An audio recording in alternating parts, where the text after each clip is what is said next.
Coming up on Cabarrus this week, we head to the animal shelter to learn that not all holidays are happy for pets, and find out how a new epidemiologist at Cabarrus Health Alliance will help keep our community safe.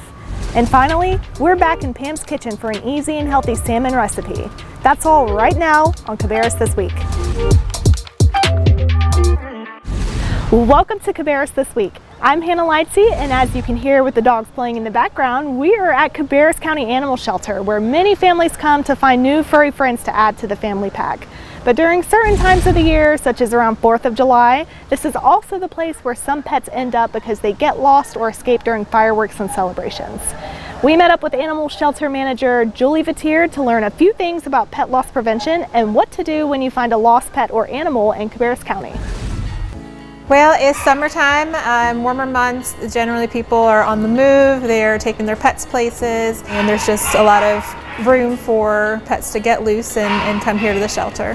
A lot of pets have noise phobias. They are afraid of loud noises, the thunder, the lightning, which is very similar to fireworks, and that scares pets where they want to run away, they want to seek shelter. They'll do whatever they can just to seek safety and what they think that is in the moment. The best thing you can do for your pets in case they get loose is to provide identification. You can write your number on the collar itself, or you can make ID tags. Collars fall off, tags fall off. A microchip is a tiny little rice-sized chip that is harmlessly implanted between the shoulder blades of your pet. And if your pet gets loose, somebody does have to find them and take them someplace to get scanned for that microchip. And just getting that chip implanted isn't the last step. You do have to make sure that you register your information to that microchip and update it regularly if you do change your phone number or move.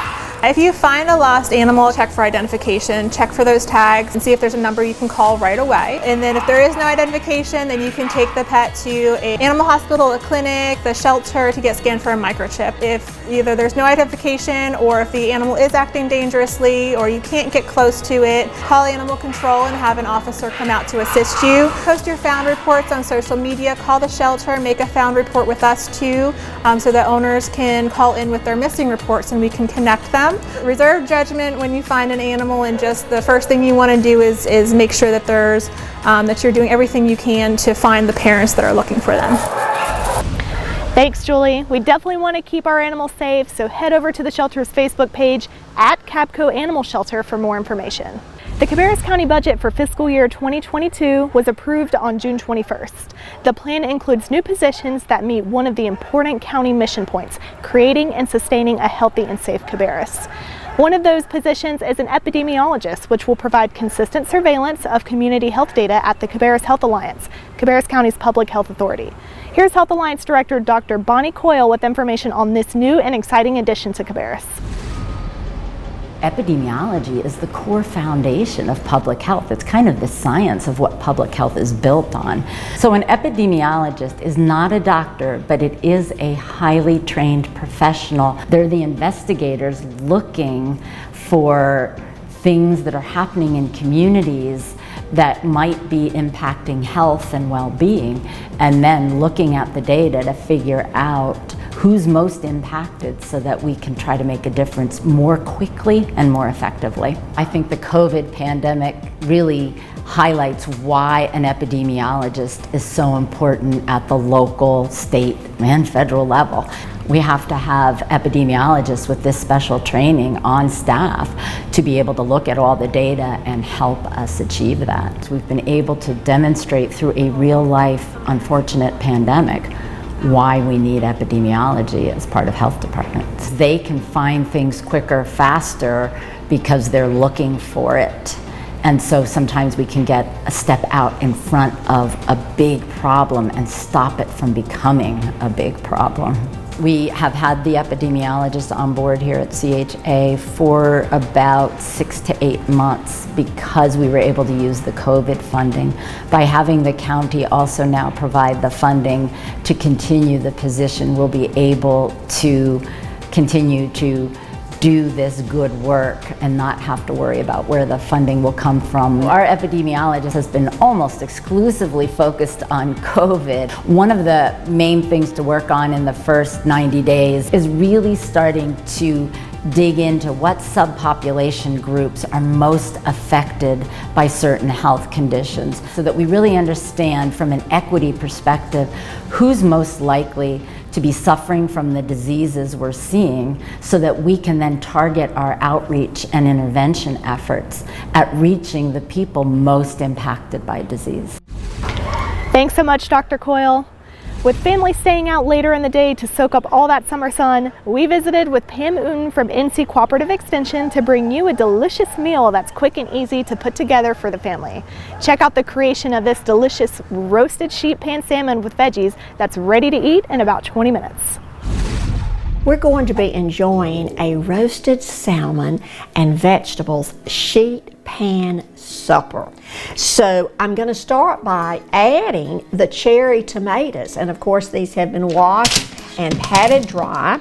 Before we start roasting them, we will add 1 tablespoon of sun-dried tomato salad dressing. So I'm gonna add the sheet pan lined with parchment paper to a 400-degree preheated oven. And we will time this for about 5 minutes. I have 4 salmon fillets here. We'll add our tomatoes back.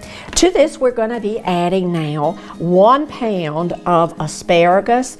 Next, we're going to add our salmon fillets that you'll notice has been cut in half. We're ready now to top the remaining ingredients, the asparagus and the salmon, with our remaining sun-dried tomato salad dressing.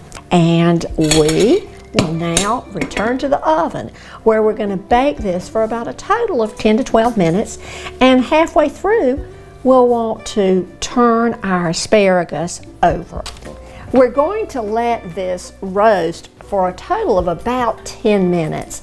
We'll know that it's ready when our fish is flaky, or if you'd like to use a meat thermometer, fish is done at 145 degrees. It's been about 5 minutes, so let's check on the cooking progress and turn that asparagus over. We will give the asparagus particularly a turn and kind of spread the dressing out a little bit more. I think it's back to the oven, where we will let it roast for another 5 to 6 minutes. As you see, the tomatoes have blistered.